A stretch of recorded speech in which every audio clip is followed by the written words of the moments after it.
একটা জাতি কখন ধ্বংস হয়ে জানেন? যখন এই জাতি বেশিরভাগ মূর্খ হয়ে যায়, তখন সে ধ্বংস হয়। ধ্বংস কিভাবে হয়?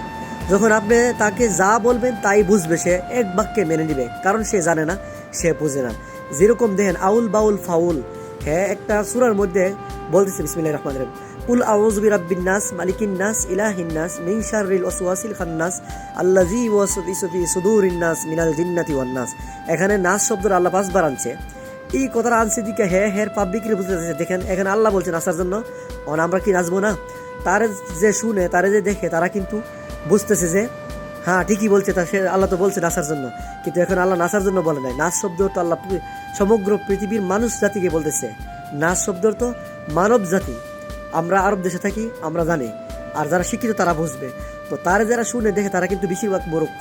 আর এই মূর্খর সামনে যখন সে এরকম কথা বলে, তারা কিন্তু দ্বিধা চিনতে মাইনা নেই, তখন তার কথা কিন্তু তারা মাইনা নেই। এবং তার যদি কোনো সমস্যা হয়, তারা কিন্তু তার সঙ্গে থেকে তার জন্য আন্দোলন করে। এই কারণে বলি, যদি কোনো জাতি মূর্খ হয়, তখন এই জাতিকে আপনি যে কোনো ট্যাবলেট দিবেন, সেই ট্যাবলেট দ্বিধা চিনতে খাইবে। তার কি পেট ব্যথা করবে না অপারেশন করে নেবো, সেটা কিন্তু বুঝতো না। আমাদের পূর্বপুরুষরা ভালো ভালো শিক্ষা প্রতিষ্ঠান তৈরি না কইরা তারা কিন্তু তৈরি করে গেছে তাজমহল। যে তাজমহল যদি আজকে ধ্বংস হয়, আমাদের কোনো ক্ষতি হবে না। যদি শিক্ষা প্রতিষ্ঠান করে দিত, তো আমাদের মূল্যবোধ শিক্ষার জন্য জায়গা হতো, আমাদের ভালো ভালো মানুষ তৈরি হতো। যেরকম ব্রিটিশরা তাদের দেশে তারা মূল্যবোধ শিক্ষার জন্য ভার্সিটি তৈরি করছে, বরং তারা মুসলিম না।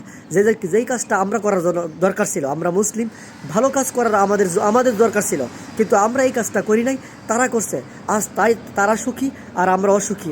আমরা রাস্তার বেজে একটা ছোট্ট জিনিস পয়রা থাকলে এই জিনিসটা উঠাই নাই, কিন্তু বহির্বিশ্বে ইউরোপে তারা কিন্তু এই জিনিসটা উঠে আনতো না জীবনও। কারণ তাদেরকে এইরকম শিক্ষা প্রতিষ্ঠান তৈরি করে দিয়ে গেছে, যে শিক্ষা প্রতিষ্ঠানে তাদেরকে মূল্যবোধ শিক্ষার জন্য বলে দিয়ে গেছে যে তোমরা এরকম জিনিস করবা না। আর আমাদেরকে কী শিখাইছে?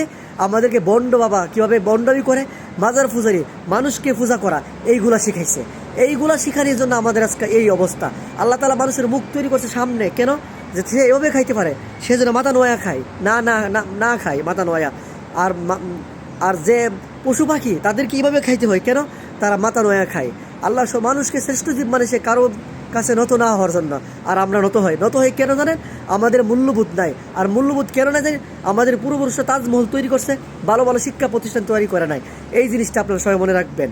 মানুষ মানুষের জন্য, আর মানুষ সবসময় ভালো কাজের জন্য। আর মানুষ ভালো কাজ করলে, শিক্ষিত হইলেই মানুষ হবে।